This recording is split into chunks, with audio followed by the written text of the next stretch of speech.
Okay, here we are. We're at the Vico del Gargano fish market. We're coming in.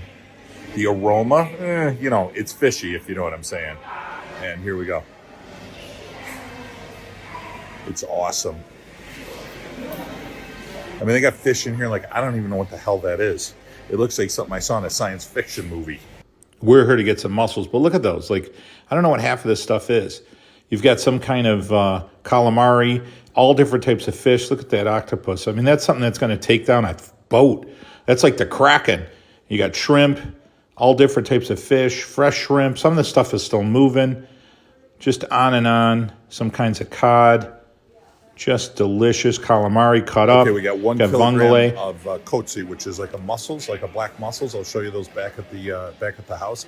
And I'm not making this up. We couldn't get them on camera, but the two guys, the fishmongers, Guido and Gino, not making that up. I mean, I don't know how much more Italian you can get than that. We're going to clean these puppies up and eat.